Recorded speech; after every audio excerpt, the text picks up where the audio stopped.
اور ایک حدیث میں حضرت انس رضی اللہ تعالیٰ عنہ بیان فرماتے ہیں کہ ایک مرتبہ نبی کریم صلی اللہ علیہ وسلم تشریف فرما تھے تو آپ کے اوپر ایک کیفیت طاری ہوئی، وہ کیفیت جو وحی کے نازل ہونے کے وقت طاری ہوا کرتی تھی۔ جب آپ پر وحی نازل ہوتی تھی تو آپ کے اوپر کچھ ایک غشی کسی کیفیت طاری ہو جایا کرتی تھی، تو وہ کیفیت آپ پر طاری ہوئی، اور جب آپ سے وہ کیفیت دور ہوئی تو آپ نے تبسم فرمایا، مسکراتے ہوئے صحابہ کرام کو دیکھا۔ صحابہ کرام نے پوچھا کہ یا رسول اللہ آپ کس بات پر مسکرا رہے ہیں، کس بات پر خوشی کا اظہار فرما رہے ہیں؟ تو آپ نے فرمایا کہ ابھی ابھی مجھ پر ایک سورت نازل ہوئی ہے، اور پھر خود یہ سورت پڑھ کر سنائی صحابہ کرام کو، انا اعطیناک الکوثر فصلی لربک وانحر ان شانئک هو الابتر۔ فرمایا کہ انا اعطیناک الکوثر، اے نبی صلی اللہ علیہ وسلم یقین جانو کہ ہم نے تمہیں کوثر عطا فرمائی ہے، فصلی لربک وانحر، لہذا تم اپنے پروردگار کے لیے نماز پڑھتے رہو اور قربانی کرتے رہو۔ ان شانئک هو الابتر، یقین جانو کہ تمہارا دشمن ہی ابتر ہے، یعنی وہ ایسا ہے کہ اس کی نسل نہیں چلے گی، اس کا ذکر نہیں چلے گا۔ وہ جو کہہ رہا ہے کہ حضور اقدس صلی اللہ علیہ وسلم کی نسل نہیں چلے گی، تو حقیقت میں وہ دشمن ایسا ہے کہ اس کی نسل نہیں چلے گی۔ آپ کو تو ہم نے کوثر عطا فرمائی، اسی لیے اس سورت کا نام سورت الکوثر ہے۔ کوثر کے معنی کیا ہے؟ کوثر کے لفظی معنی عربی زبان میں ہے بہت بھلائی، خیر کثیر، بہت بھلائی۔ آپ کو ہم نے بہت بھلائیاں عطا فرمائی، لفظی معنی یہ ہوا ہے۔ اور خود اس حدیث میں جو میں نے ابھی آپ کے سامنے عرض کی کہ حضور اقدس صلی اللہ علیہ وسلم پر جب سورت نازل ہوئی تو آپ نے تبسم فرمایا، تو صحابہ کرام نے پوچھا کہ رسول اللہ کوثر کیا ہے؟ بلکہ آپ نے خود پوچھا صحابہ کرام سے، اتدرون ما الکوثر، جانتے ہو کوثر کیا چیز ہے؟ پھر خود ہی اس کی تشریح فرمائی کہ کوثر جو ہے وہ ایک نہر ہے جنت میں، اور اسی نہر سے ایک حوض نکلی ہے جس کا نام کوثر ہے، اور اس کے اوپر اتنے برتن پیالے ہوں گے پینے کے لیے جتنے آسمان کے ستارے ہیں، عدد نجوم السماء، جتنے آسمان کے ستارے ہیں اتنے اس کے اوپر برتن رکھے ہوں گے پانی پینے کے لیے۔ اور دوسری احادیث میں رسول کریم صلی اللہ علیہ وسلم نے اس کے بارے میں یہ بھی فرمایا ہے کہ اس کا پانی اتنا شفاف اور اتنا میٹھا ہوگا کہ دنیا میں آج تک کسی نے ایسا پانی نہیں پیا، اور وہ اتنی خوبصورت حوض ہوگا کہ دنیا نے آج تک اس کی کوئی نظیر نہیں دیکھی۔ وہ اس سے مسلمانوں کو رسول کریم صلی اللہ علیہ وسلم پانی پلائیں گے، نہر کوثر، حوض کوثر۔ یہاں یہ سمجھ لیں کہ نہر تو ہے جنت میں، نہر کوثر، اور یہ حوض کوثر جو ہے یہ میدان حشر میں ہوگی۔ جب لوگ زندہ کیے جائیں گے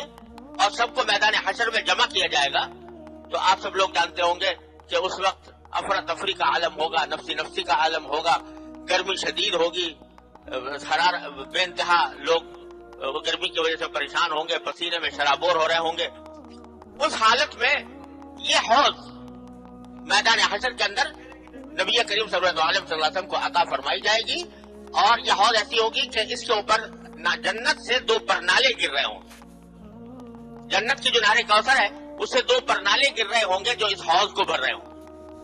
اور نبی کریم صلی اللہ علیہ وسلم اس میں لوگوں کو، اپنی امت کے لوگوں کو وہاں سے پانی پلا رہے ہوں گے۔ فرمایا کہ انا اعطیناک الکوثر، یقین جانو ہم نے تو تمہیں کوثر عطا کیا ہے۔ کیا مانا؟ کہ کہنے والے بدبخت یہ کہہ رہے ہیں کہ آپ کے بعد آپ کا نام لینے والا کوئی نہیں رہے گا اور آپ کی نسل نہیں چلے گی۔ ارے آپ کی نسل تو اس طرح چلے گی اور آپ کے نام لیوا اس طرح دنیا میں زندہ رہیں گے کہ جب حوض کوثر پر آپ کھڑے ہوں گے تو ریلے کے ریلے آپ کے متبعین کے وہ آ رہے ہوں گے آپ سے پانی پینے کے لیے، اور آپ ان کو پانی پلا رہے ہوں گے، حوض کوثر سے پانی پلا رہے ہوں گے۔